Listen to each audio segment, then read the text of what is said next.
बकिया video देखने से पहले वीडियो को लाइक करें, राहम टीवी चैनल को सब्सक्राइब करें और बेल आइकन पर क्लिक करें। शुक्रिया। बिस्मिल्लाहिर्रहमानिर्रहीम।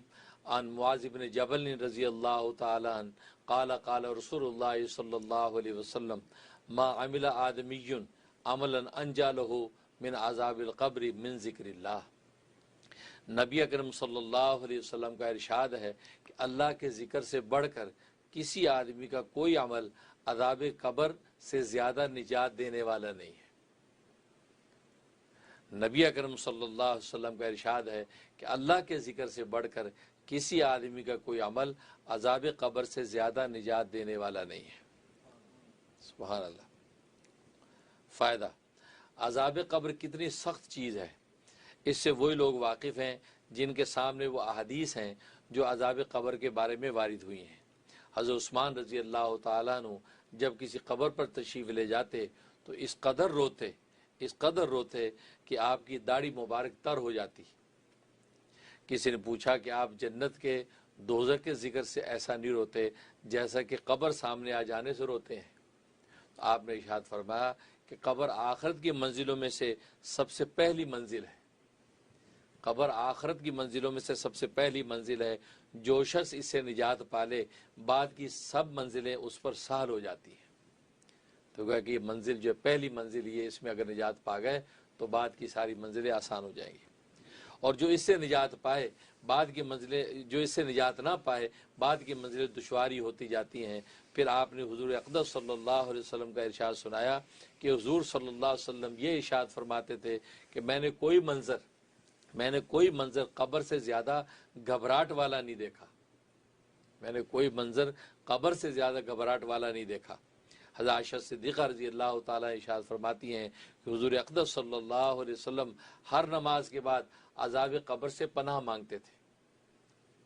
हज़रत ज़ैद रज़ी अल्लाह ताला इरशाद फरमाते हैं कि हुज़ूर अक़दस सल्लल्लाहु अलैहि वसल्लम ने इरशाद फरमाया कि मुझे ये अंदेशा है कि तुम डर और खौफ की वजह से मुर्दों का दफन करना छोड़ दोगे, वरना मैं इसकी दुआ करता कि अल्लाह जल्ला शानो तुम्हें भी कब्र का अजाब सुना दे। अगर हमें कब्र का अजाब सुना दिया जाता तो हम उस खौफ से जो अपने मुर्दे दफन करना छोड़ देते। आदमी और जिन्नात से सिवा और जानदार अजाब कब्र को सुनते हैं। एक हदीस में आया है कि नबी अकरम सल्लल्लाहु अलैहि वसल्लम एक मरतबा सफ़र में तशरीफ़ ले जा रहे थे। हुजूर सल्लल्लाहु अलैहि वसल्लम की ऊँटनी बिदकने लगी।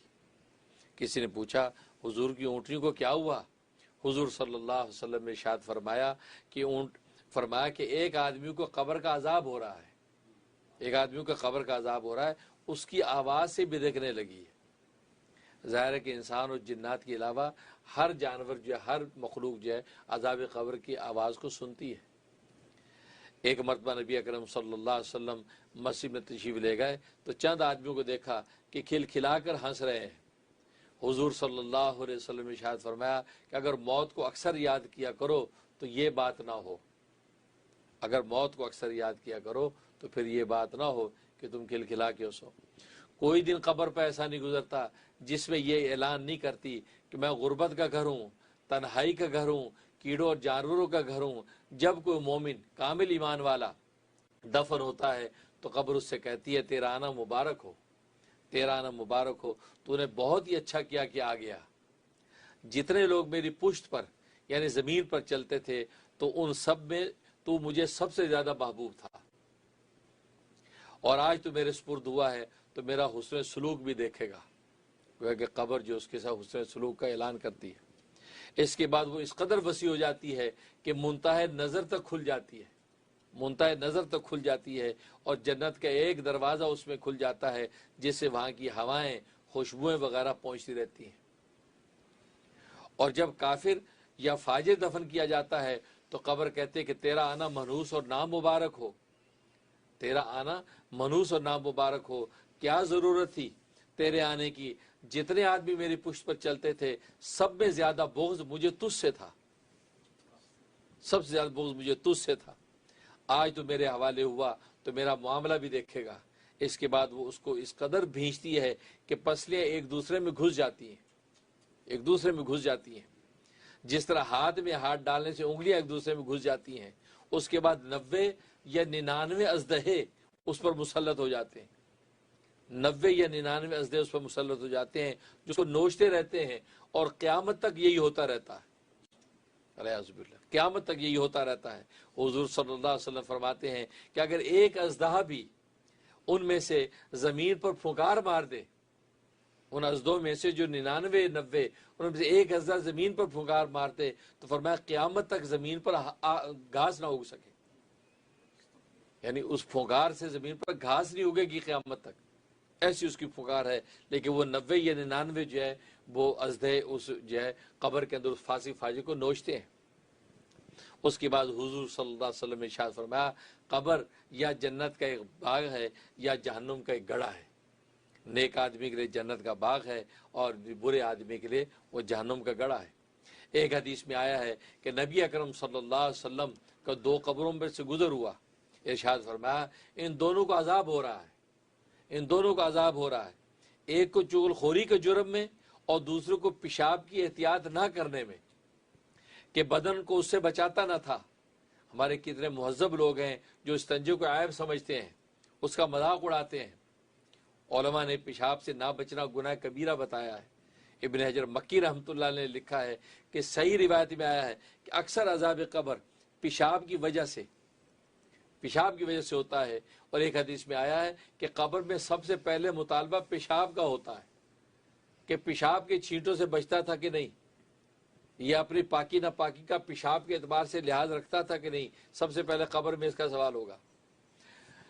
بالجملہ عذاب قبر نہایت سخت چیز ہے، اور جیسا کہ اس کے ہونے میں بعض گناہوں کو خاص دخل ہے، اسی طرح اس سے بچنے میں بھی بعض عبادت کو خصوصی شرافت حاصل ہے۔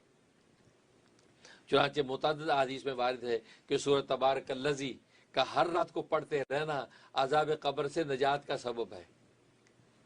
گویا کہ بعض اعمال ایسے ہیں کہ خاص طور پہ عذاب قبر سے بچنے کا ذریعہ بنتے ہیں، لہٰذا اس میں سے سورۃ تبارک الذی بھی ہے کہ روزانہ رات میں اگر تبارک الذی کی تلاوت کر کے سوئیں تو اگر خدا نہ خواستہ جو ہے اجل آ گئی تو قبر میں اللہ تبارک و تعالیٰ قبر کے عذاب سے محفوظ رکھتے ہیں، اور عذاب جہنم سے بھی حفاظت کا یہ سبب ہوتا ہے۔ اور اللہ کے ذکر کے بارے میں اور بہت سی احادیث جو ہے وہ ذکر کی گئی، جن میں سے ایک حدیث یہ ہے کہ حضور اقدس صلی اللہ علیہ وسلم کا ارشاد ہے کہ قیامت کے دن اللہ جل شانہ بعض قوموں کا حشر ایسی طرح فرمائیں گے کہ ان کے چہروں میں نور چمکتا ہوگا، وہ موتیوں کے ممبر پر ہوں گے، وہ انبیاء اور شہداء نہیں ہوں گے۔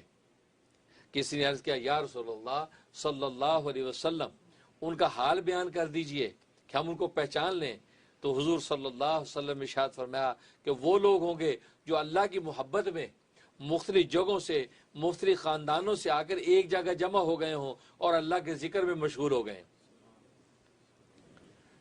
حضور اقدس صلی اللہ علیہ وسلم کا ارشاد ہے قیامت کے دن اللہ جل شانہ بعض قوموں کا حشر ایسی طرح فرمائیں گے کہ ان کے چہروں میں نور چمکتا ہوگا، وہ موتیوں کے ممبروں پر ہوں گے، وہ